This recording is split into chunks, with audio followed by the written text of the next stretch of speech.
నా పేరు నాగూర్ వలి, చిలకలూరుపేట నుంచి మాట్లాడుతున్నాను. ఈరోజు టాపిక్ ఏంటంటే ఫెయిర్నెస్ క్రీమ్ వల్ల కిడ్నీ డ్యామేజ్ అవుతుందా? ఫెయిర్నెస్ క్రీములు నిజంగా ప్రమాదకరమైనవా? మనలో చాలామంది కాంతివంతంగా మరింత టోన్డ్ ఛాయని పొందటానికి ఫెయిర్నెస్ క్రీములను ఉపయోగిస్తున్నారు. అయితే మీరు ఎప్పుడైనా మీ ఆరోగ్యానికి వచ్చే ప్రమాదాల గురించి ఆలోచించారా? ఇటీవలి అధ్యయనాలు ఫెయిర్నెస్ క్రీములకు మూత్రపిండాలు దెబ్బతినటానికి మధ్య ఉన్న భయంకరమైన సంబంధాన్ని సూచించాయి. ఇది తీవ్రమైన ఆందోళనకు గురిచేసే అంశం. ఫెయిర్నెస్ క్రీములలో ఉపయోగించే పదార్థాలు, అవి కిడ్నీలకు ఎలా హాని కలిగిస్తాయి అనే విషయాలను ఈ ఆడియోలో షేర్ చేశాము. మిమ్మల్ని మీరు రక్షించుకోవటానికి మీరు ఏం చేయొచ్చు అనే విషయాలను కూడా ఈ ఆడియోలో వివరించాము. పాదరసం మరియు హైడ్రోక్వినోన్ ప్రమాదాల నుండి లేబుళ్లను చదవటం వరకు ఈ ఆడియోలో మేము అన్నింటినీ కవర్ చేశాము. కాబట్టి మీ కిడ్నీ ఆరోగ్యంపై ఫెయిర్నెస్ క్రీముల ప్రభావం గురించి మీరు ఆందోళన చెందుతుంటే ఇప్పుడే ఈ ఆడియోను చివరి వరకు వినండి.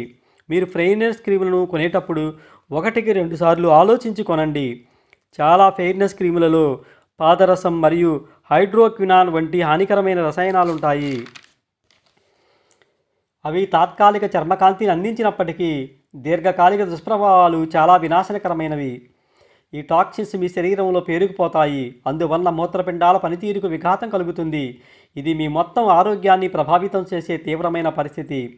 మూత్రపిండాలకు వాటిలో నష్టం ప్రారంభంలో చిన్నపాటి లక్షణాలతో మొదలవుతుంది. అలసట, వాపు మరియు మూత్ర విసర్జనలో మార్పులు వంటి సూక్ష్మ లక్షణాలుంటాయి. కానీ ఈ సంకేతాలను విస్మరిస్తే దీర్ఘకాలిక మూత్రపిండాల వ్యాధికి దారితీస్తుంది. కాబట్టి మీరేం చేయొచ్చు? ముందుగా మీరు ఉపయోగిస్తున్న క్రీమ్ యొక్క పదార్థాలను తనిఖీ చేయండి. మీ శరీరానికి హాని కలిగించని సురక్షితమైన సహజమైన ప్రత్యామ్నాయాల కోసం చూడండి. ఈ సమాచారం మీకు ఉపయోగకరంగా ఉంటే మీ స్నేహితులకు, కుటుంబ సభ్యులకు, ఇరుగు పొరుగు వారికి, రక్త సంబంధికులకు షేర్ చేయండి. Thanks for listening. ఈ సమాచారం మీకు ఉపయోగకరంగా ఉంది అనిపిస్తే లైక్ చేయండి మరియు షేర్ చేయండి. ఇలాంటి కళ్ళు తెరిపించే మరిన్ని కంటెంట్ల కోసం మా ఛానల్ని సబ్స్క్రైబ్ చేయడం మాత్రం మర్చిపోకండి.